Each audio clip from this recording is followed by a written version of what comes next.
Something is moving through the tall grass at dawn, not one thing, 7 things, moving in the same direction at the same speed in complete silence, spread across 200 meters of open savanna in a formation so precise it looks deliberate, because it is deliberate. Every position in this line has a purpose. Every animal knows its role. And the impala, 300 meters ahead, grazing with its head down, has no idea what is coming. The chase will last 4 minutes. It will cover 3 miles, and it will end the way 80% of African wild dog hunts end, with a kill, not 30% like the lion, not 40% like the cheetah, 80 in the same savanna, competing for the same prey against predators that outweigh them by a factor of 10. The African wild dog succeeds on 8 out of every 10 hunts. It is the most efficient predator on the African continent, and almost nobody knows it exists. There are 6,000 of them left, not 6,000 in a protected reserve, not 6,000 in a carefully managed national park, 6,000 total scattered across 27 countries on a continent the size of 3 United States. The African wild dog is the most endangered large carnivore in Africa, more endangered than the lion, more endangered than the cheetah, more endangered than the leopard. And the reason it got here, the reason an animal this capable, this efficient, this extraordinarily designed for survival is sitting at 6,000 individuals is one of the most damaging cases of mistaken identity in the history of conservation. This is a story of the African wild dog. And before this video is over, you're going to understand 3 things that will completely change how you see this animal. The first is how it hunts. The second is how it lives. And the third, the thing that is actually killing it, is not what you think. It is not lions. It is not drought. It is not even habitat loss, though that is part of it. It is a reputation built on lies, and it costs 6,000 animals everything. Start with what the African wild dog looks like. This matters because appearance is where the story went wrong. The African wild dog, Lycaon pictus, painted wolf, does not look like a predator. It does not look dangerous. It does not look like something that belongs at the top of an ecosystem. It has oversized, rounded ears that look almost comical on a mid-sized dog's head. Its coat is a random blotchy patchwork of brown, black, white, and yellow that looks in the uncharitable light of early European colonialism like something went wrong. No 2 wild dogs have the same pattern. Each coat is entirely individual, unique to that animal, functioning as an identification system within the pack in the way that a human face functions for us. There is no mane, no dramatic stripe, the kind of visual gravity that puts an animal on a conservation poster. What it has is a skull designed for endurance rather than power, long legs built for sustained speed rather than explosive bursts, and a social system so sophisticated that researchers who have spent careers studying it still describe it as one of the most complex in the animal kingdom. Early European settlers in Africa saw an ugly dog and concluded it was a problem. Farmers saw a predator near livestock and reached for a gun. Colonial era game wardens, operating under an ecosystem philosophy that classified predators as either noble or vermin, looked at the blotchy coat and the reputation for what was described as chaotic, frenzied killing and made a decision. They put bounties on them. For decades across multiple African countries, the African wild dog was actively hunted, not as a resource, not for sport in the formal sense, as pest control, as an environmental improvement project. Game reserves poisoned them. Farmers shot them on sight and were rewarded for it.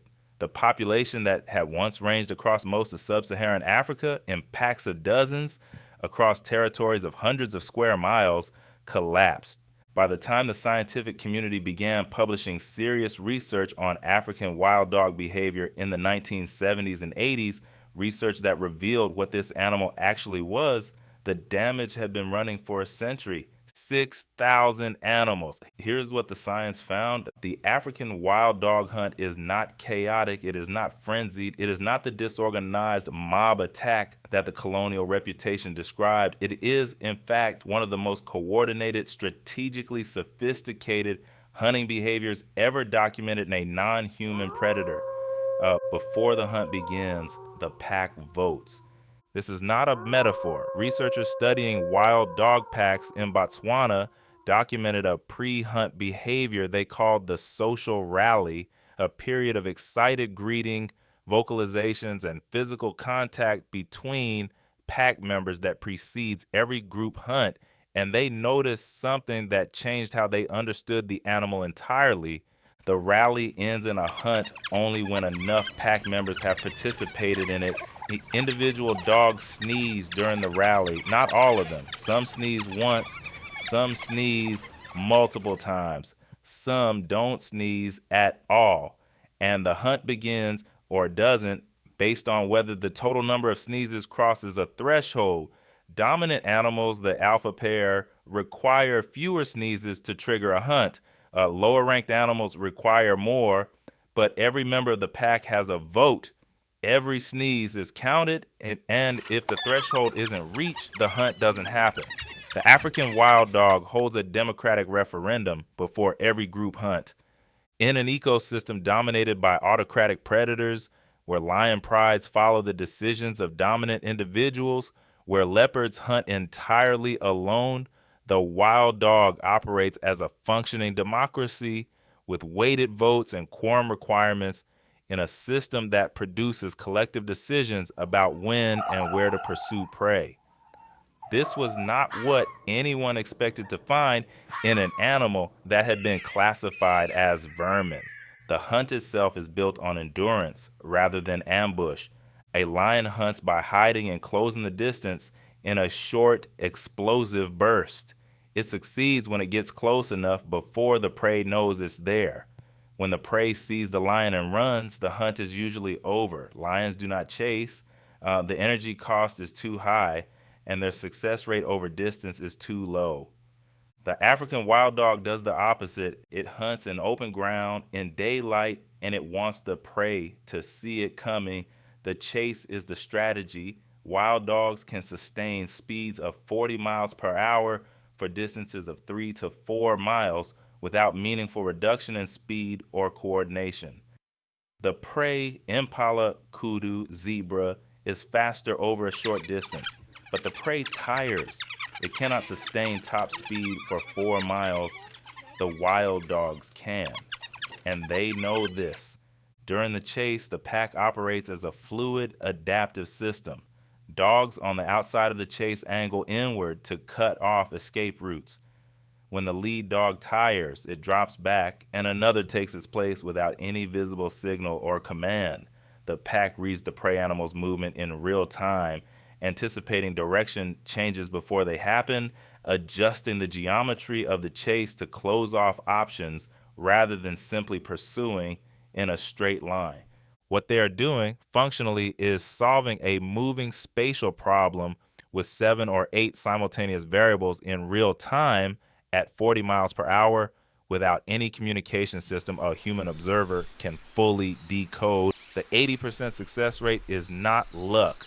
It is the output of a system that has been refined over millions of years into something that functions at a mechanical level like a single predator with multiple bodies.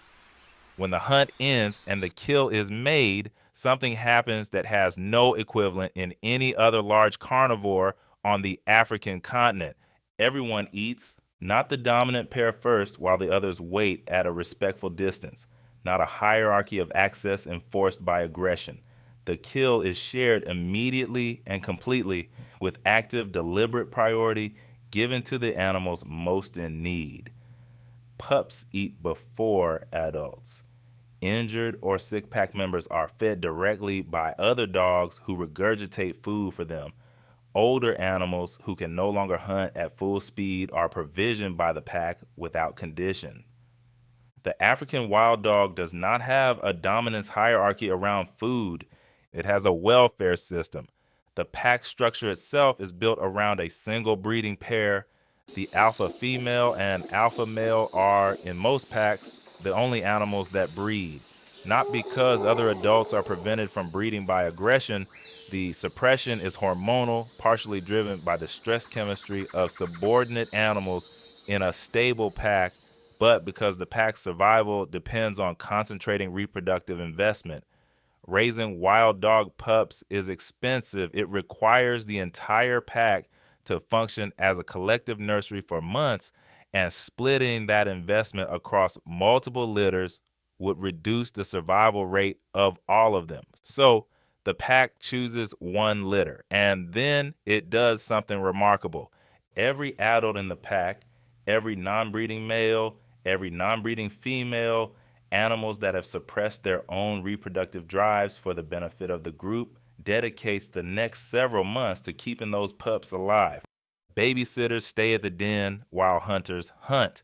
When the hunters return, they regurgitate food not just for the pups, but for the babysitters who stayed behind. The pups are guarded, fed, taught, and socialized by the entire pack simultaneously.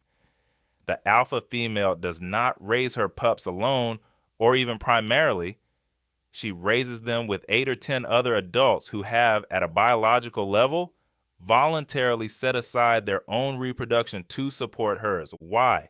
Because the pack's long-term survival depends on producing enough new hunters to replace the ones it loses. A pack that raises one strong litter of 10 pups is more likely to persist than a pack that raises 3 weak litters of 3.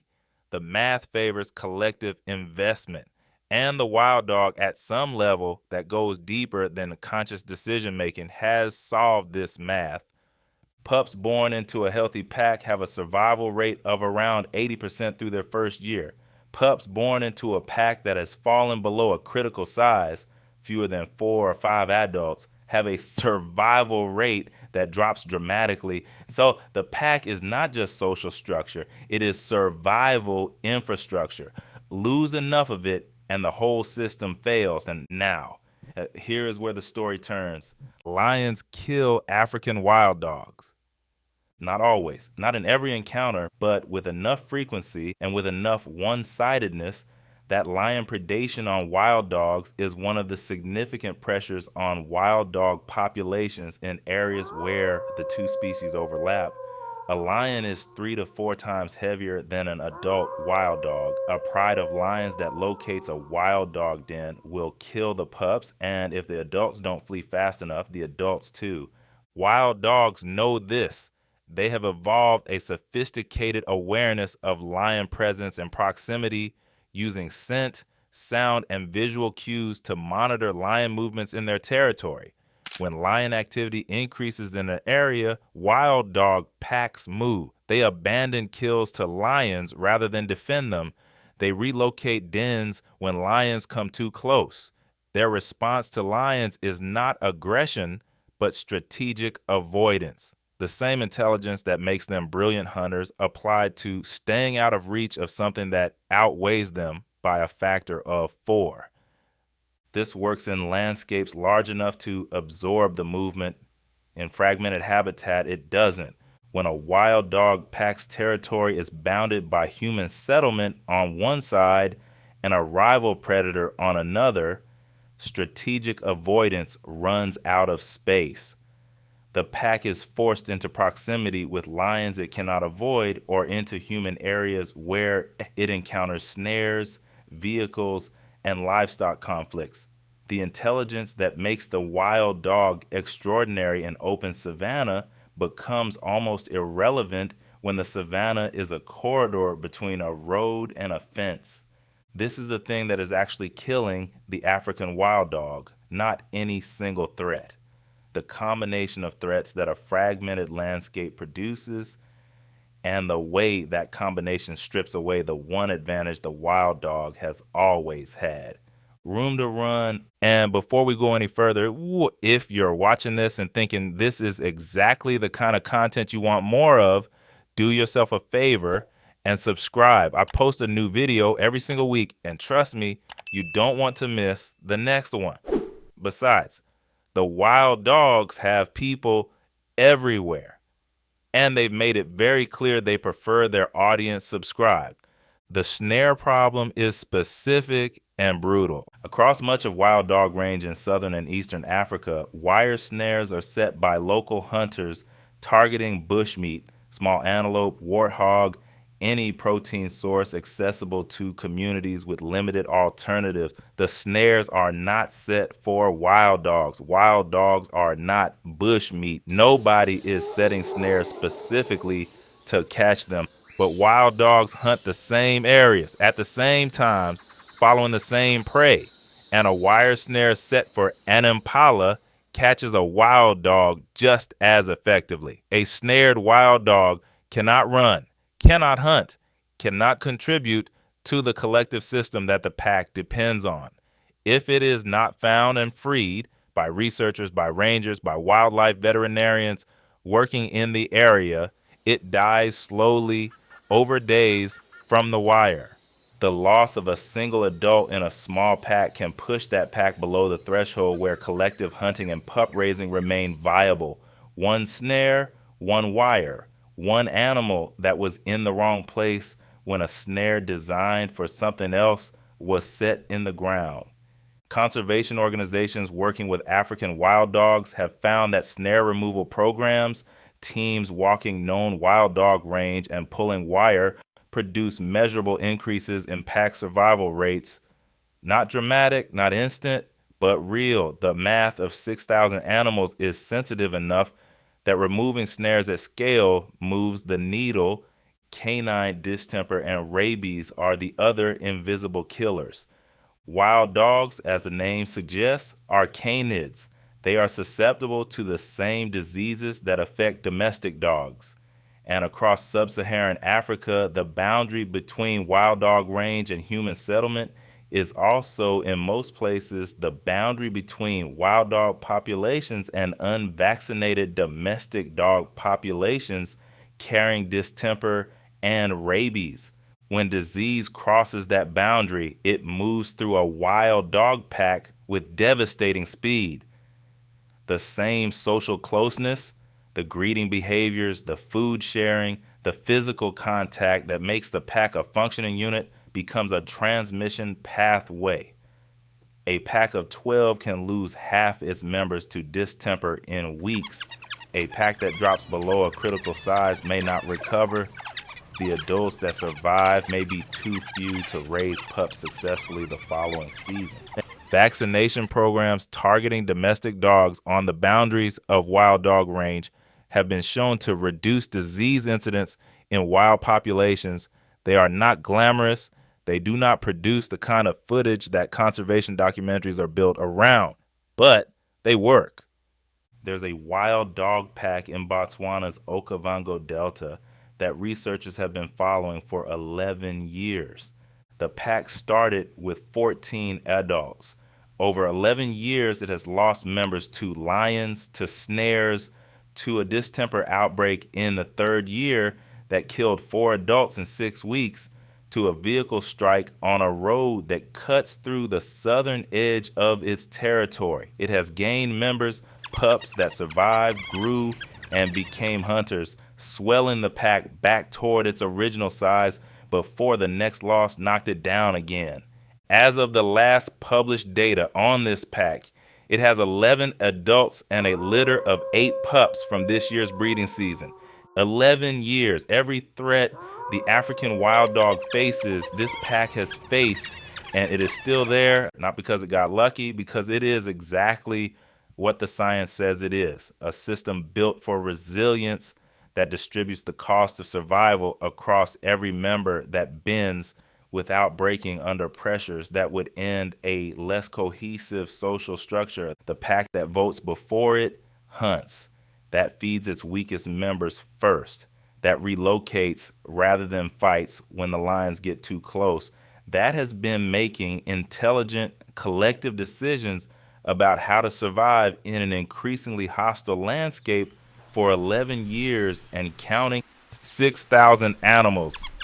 That number has held roughly for the last decade. It has not grown significantly. It has not collapsed.